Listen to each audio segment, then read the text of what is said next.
tous, ça fait un petit moment que j'ai pas fait de vidéo parce que j'ai énormément manqué de temps, donc je suis vraiment désolé pour tous ceux qui attendaient, on va dire, quelques vidéos par week-end, parce que je m'étais habitué à faire des vidéos toutes les semaines, et là j'avoue que le temps me manque énormément. Je crois que ça fait bien un mois que j'ai pas fait de vidéo, c'est pas plus d'ailleurs.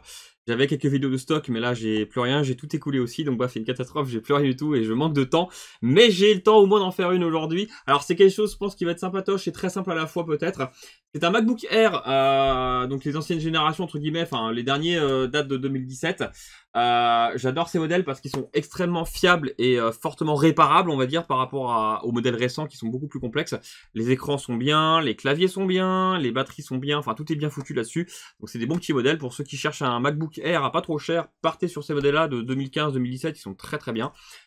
Donc qu'est-ce qui se passe avec ce modèle? Eh bien, il ne charge pas, par contre il fonctionne. Donc si je branche sur mon secteur, il s'allume, tout va bien, mais il ne charge pas.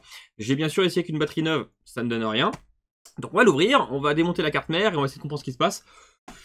Un peu, voilà. Alors le client m'expliquait qu'apparemment il avait pris l'eau il y a des années de ça, donc maintenant à voir si c'est lié à ça ou pas. Apple avait fait une réparation, avait changé de clavier je crois, donc bon bah de ce côté-là le clavier fonctionne, pas de souci. Mais est-ce que il y a de l'oxydation qui s'est peut-être créée au fil du temps sur la carte mère et que ça a pu poser problème? Ça c'est possible.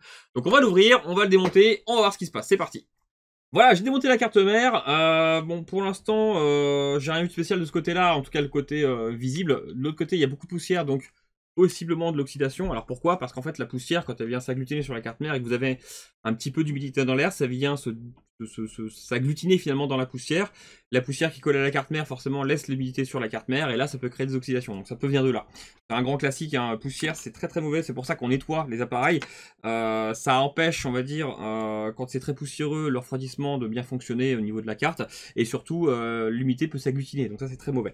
Bon, allez, je passe sur le microscope, on voit un petit peu la carte mère comment c'est, et on voit ce qu'on peut trouver. Alors, je vais me situer tout de suite sur la puce de charge, qui est ici du coup. J'essaie de bien vous calmer dessus. Voilà, parfait. C'est pas horrible, hein. Il y a rien de, il y a un peu de poussière, mais il n'y a pas d'oxydation pure et dure, si je peux dire ça comme ça.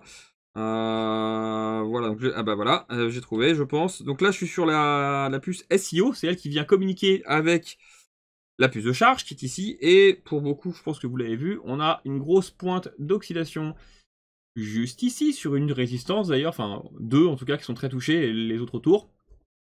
Et alors ce qui est rigolo, c'est que je suis quasiment sûr qu'ici, c'est les résistances de communication SDA, SCL, pour communiquer avec la puce de charge, la batterie et la SIO. Donc je pense que c'est ça qui pose problème. Je vais passer sur le schéma, on va vérifier, mais à mon avis c'est ça. Alors pour bien comprendre, ce que je vais faire, c'est que je vais revenir du coup sur la fameuse résistance en question qui nous embête, donc celle-ci. Et alors, il faut savoir que pour qu'une ligne de communication fonctionne, comme j'expliquais, elle a besoin d'une tension. La tension en question, c'est le 3V340, donc c'est une ligne d'alimentation qui est crachée par ce petit composant là. Attendez que je fasse pas de bêtises, il est là, voilà, tout à fait. Donc c'est ce petit composant là qui crache cette tension, et ça sort par voilà, ça sort par cette bobine là, et ça va alimenter plein de petits sauts comme vous le voyez. Et du coup, cette tension va donc arriver à cette résistance et va sortir de l'autre côté de la résistance pour créer une ligne de communication. On est plus sur une ligne d'alimentation, mais bien de communication grâce à la petite résistance. Et en fait, eh bien, les petits composants comme la puce SIO qui est ici, SMC, la petite puce de charge, et donc bah, du coup la batterie parce qu'elle en fait partie, vont pouvoir communiquer grâce à cette ligne d'alimentation là. Si cette ligne d'alimentation n'est plus là, que la résistance est détruite, bref, qu'il n'y a plus de jus ici, et bien forcément ici on n'aura plus de communication. C'est un petit peu comme si on voulait passer un coup de téléphone mais qu'on n'a plus de tonalité. Ou alors je sais pas, qu'on voudrait parler mais qu'on n'a plus de voix. Et bien là c'est le même principe. S'il n'y a pas cette tension là, et bien, ou pas cette résistance là parce qu'elle est cassée, oxydée, détruite, arrachée, ce que vous voulez, et bien la ligne de communication ne peut plus fonctionner. Et là c'est ce qui se passe à cause du petit point d'oxydation. Et moi ce que j'ai fait, en mode diode, j'ai testé du coup rapidement sur le connecteur de batterie, donc c'est la même ligne hein, ici, juste là, et j'avais bien mon 0,500 en valeur. Pourquoi? Parce qu'en fait tous ces composants là après ils vont bien, et eux ils ont une valeur aussi qui est de 0,500. C'est pas la ligne qui développe cette valeur, c'est bel et bien les composants. Et comme les composants allaient plutôt bien de ce côté là, et bien moi en mode diode je me suis dit ok c'est bon, pas de soucis sur la ligne. Mais en fait c'est pas un problème de diode, c'est bien un problème de tension qu'il me manquait tout simplement, et donc bah, là je viens de le voir. Allez c'est parti, on répare et on voit ce que ça donne. Alors chose rigolote, je vais mettre du flux pour vouloir du coup nettoyer tout ça, et là la résistance est carrément arrachée, elle est là. Elle est en morceaux là, donc je vais carrément la remplacer, hein. Elle est complètement morte.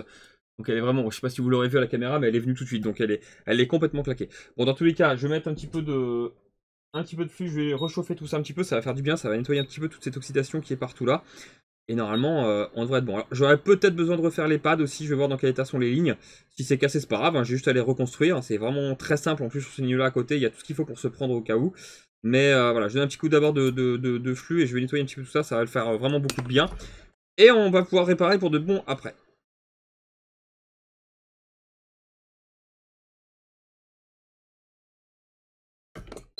Voilà, hop. Donc là déjà, ça va être un petit peu plus propre et les soudures, je sais qu'elles seront mieux prises, on va dire. Hop, voilà. Et maintenant, on va essayer de rattraper le pad en question pour voir si je peux me remettre dessus ou si je dois me prendre un peu plus loin. Alors, je zoome un peu plus fort. Alors, il y a un pad que j'ai réussi à réétamer, donc pas de soucis de ce côté-là, là. Bien qu'il soit quand même, ouais, je vais faire un jump, je pense, parce que là, ouais, bah non, je pense que voilà. La piste est morte. Je vais essayer de mieux vous mettre dessus. Alors, c'est pas facile de le montrer en vidéo, mais en fait, voilà. On voit que la piste est coupée. On voit le cuivre ici. Juste ici, là, pas de souci. Mais en fait, il n'y a plus de continuité, donc c'était coupé là, tout simplement. Donc là, bah, je vais faire un... Alors, soit je ressoude la résistance directement là, parce qu'en fait, c'est la même ligne ici. Soit je fais un jump, je pense que c'est ce que je vais faire pour être sûr et tranquille que ça soit bien. Et je me ressoude là. Alors, cette ligne-là a l'air d'aller bien. Je vais quand même voir s'il n'y a pas de coupure ou quoi, mais je pense que c'est pas trop mal. Bien régler la caméra, voilà.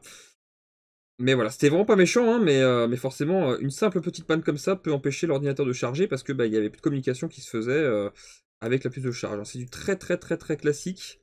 Bon, coup de chance, je l'ai vu parce que là c'était oxydé vraiment fortement dessus, mais ça m'est arrivé très souvent d'avoir des problèmes comme ça sans forcément voir l'oxydation. Donc c'est pas toujours simple de réparer dans ce genre de situation, il faut vraiment tester longuement. Là, coup de chance pour moi, on va dire, ça va aller vite, mais parfois c'est plus long. Alors, c'est parti, je remets tout ça proprement. Et on pourra faire un test. Je vais d'abord retrouver aussi une résistance qui pourra aller. Je vais prendre une carte mère à moi qui est donneuse. Et je pourrais remplacer tout ça.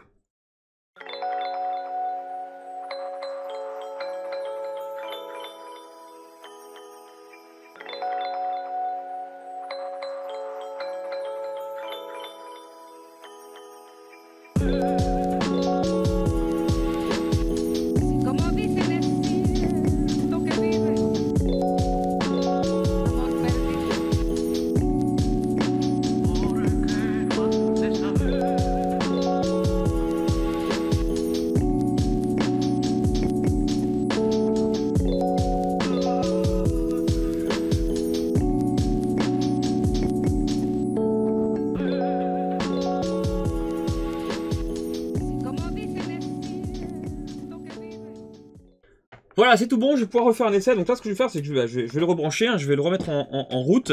Et on va retester avec le multimètre pour voir si cette fois-ci, de l'autre côté, on a bien la fameuse tension qui vient. Donc de 3.3. Je trouve juste mon petit multimètre, voilà. Alors, je peux déjà me prendre juste là, hein, pour voir si j'ai bien du coup quelque chose qui sort. 3.4, 3.1, ça communique, donc c'est parfait, donc ça c'est beaucoup mieux. Donc si je refais l'essai sur l'autre ligne qu'on a vu tout à l'heure, qui était juste ici, là de chaque côté, normalement je devrais avoir la même tension 3.4, 3.3, parce que ça communique, ça bouge un peu, voilà. Et voilà, donc là on est bon. Donc je vais pouvoir retester rapidement en mettant une batterie, mais techniquement ça y est, on a résolu le problème. J'en profiter pour le dépoussiérer, ce qui est un petit peu sale. Alors c'est une panne très simple, mais c'est quand même intéressant de comprendre vraiment tension, résistance, communication. Parce que là voilà, encore une fois en mode diode, j'avais aucun problème. Donc beaucoup se seraient fait avoir en disant bah c'est bizarre, j'ai pas de problème sur la ligne. Et en fait, si la ligne au niveau des composants soudés était en bon état, par contre la ligne n'était pas présente au niveau tension. Donc forcément ça pouvait pas marcher. Allez, je nettoie tout ça, je remonte et on fait l'essai. Voilà, c'est tout bon. Alors, il est encore ouvert, mais j'ai tout branché. Alors, le client l'avait complètement effacé, donc ça m'a permis de l'activer tout seul et de le tester. Donc, il charge bien. Là, il me dit qu'il va être chargé bon, dans plus de 10 heures parce que la batterie était complètement à plat. Ça va faire un petit moment qu'elle chargeait plus. Je confirme qu'elle charge aussi parce que mon alimentation, là, elle tire énormément. Enfin, elle balance énormément par rapport à la machine. Je suis à 2 ampères 8 là, donc en charge plus utilisation, donc c'est parfait. Donc tout va bien, c'est ok, c'est reparti pour un tour. Donc de toute façon, c'était à prévoir, clairement. La seule question qui me restait, c'est est-ce que la batterie était pas HS, mais je pensais pas, parce que bon, là, c'est juste que la ligne a été coupée, donc tout s'est arrêté de fonctionner du jour au lendemain, sans pour autant abîmer plus que ça. Donc voilà, une bonne nouvelle. Allez, à la prochaine, petite vidéo.